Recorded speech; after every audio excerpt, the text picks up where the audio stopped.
দরজায় দাঁড়িয়ে ডুয়ার্সের সৌন্দর্য দেখতে গিয়েই বিপত্তি। ট্রেন থেকে ঘিস নদীতে পড়ে গেল এক যাত্রী।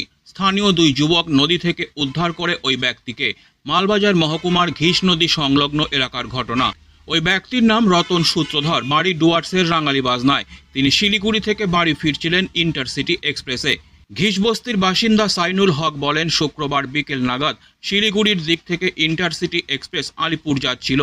ট্রেনটি ঘিস রেল সেতুর ওপর দিয়ে যাওয়ার সময় দেখা যায় এক ব্যক্তি ট্রেনের দরজা থেকে হঠাৎ ঘিস নদীর জলে পড়ে যায়। জলে পড়ার পর ওই ব্যক্তিকে ভেসে যেতে দেখেই স্থানীয় দুই যুবক তড়িঘড়ি নদীতে ঝাঁপিয়ে পড়ে ওই ব্যক্তিকে নদী থেকে উদ্ধার করে স্থানীয় একটি দোকানে নিয়ে আসে। এরপর সেখানেই আশেপাশের লোকজন ওই ব্যক্তিকে শুশ্রূষা করে এবং মালবাজার পুলিশকে খবর দেয়। পুলিশ এসে ওই ব্যক্তিকে নিয়ে যায়। আমরা পুলে দাঁড়াইছিলাম, ওরা দেখলাম ট্রেন থেকে একদম ধূপ করে পড়ে গেল। তো দেখার পরে আমরা দেখলাম মানুষ ভাসিয়ে যাচ্ছে। তারপর আমাদের দুইটা ছেলেকে দৌড়াই গেল, দুইটা ছেলে দৌড়াই যেয়ে নদী থেকে ওকে উদ্ধার করলো। যে দুজনের নাম, একজনের নাম এমডি ফারুক, একজনের নাম এমডি রমজান। সাথে সাথে আমরাও দৌড়ে গেছিলাম।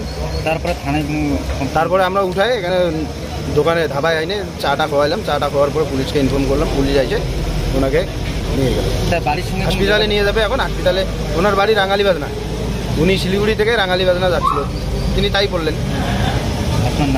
আমার নাম মোহাম্মদ সাইনুল হক। Disclaimer. This channel may not promote any violent, harmful or legal activities. All content provided by this channel is meant for an educational purpose only.